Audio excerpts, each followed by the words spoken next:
நம்ம நகரத்தாருக்குள்ள டிவி சேனலை சப்ஸ்கிரைப் பண்ணாதவங்க சப்ஸ்கிரைப் பண்ணிவிடுங்க. ஏன்னா இன்னி வரப்போகிற நாட்களில் அருமையான வீடியோஸ்லாம் வர காத்திருக்கு. அதெல்லாம் நீங்கள் மிஸ் பண்ணக்கூடாதுல. ஸோ கண்டிப்பாக எல்லாரும் சப்ஸ்கிரைப் பண்ணிடுங்க. ஓகேவா?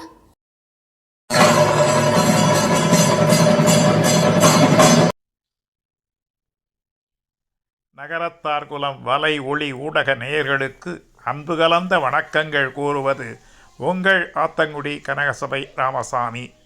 இக்காணொளியில் அமெரிக்க தீவில் வாழ்கின்ற ஒரு வயது முதிர்ந்த பெண்மணி தன் வாழ்நாளில் உபயோகித்த மின்கலங்கள், எழுதுபொருட்கள், சமையல் சாதனங்கள், அழகு பொருட்கள், இசைக்கருவிகள், விளையாட்டுப் பொருட்கள், ஆடை ஆபரணங்கள், நாற்காலி வகைகள், மின் விளக்குகள், படுக்கைகள், நூல்கள், தட்டச்சு கருவி, தொலைபேசி, மேஜை வகைகள், படங்கள், ஓவியங்கள், கலைப்பொருட்கள் முதலியவற்றை அழகாக அடுக்கி குடும்ப நினைவாக காட்சி பொருட்களாக வைத்துள்ளார்.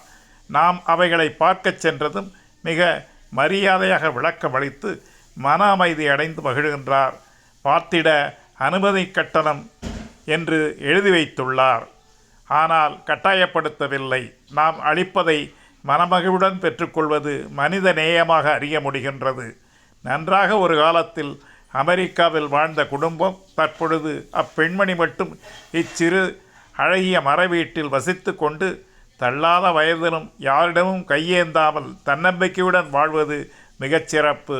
இத்தகைய சிறப்பு மிகுந்த மனிதநேய காணொளியை வெளியிடுவதில் பெருமை கொள்கின்றது நகரத்தார் குலம் டிவி.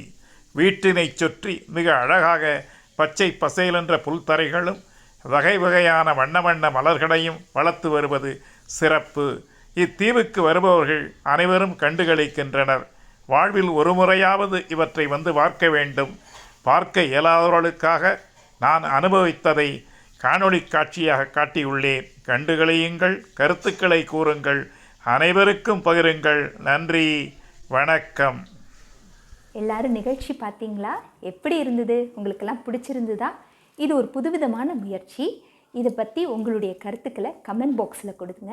உங்களுக்கு ரொம்ப பிடிச்சிருந்ததுன்னா ஷேர் பண்ணுங்கள், லைக் பண்ணுங்கள், சப்ஸ்கிரைப் பண்ணுங்கள், எங்களை சப்போர்ட் பண்ணுங்கள். தேங்க்யூ.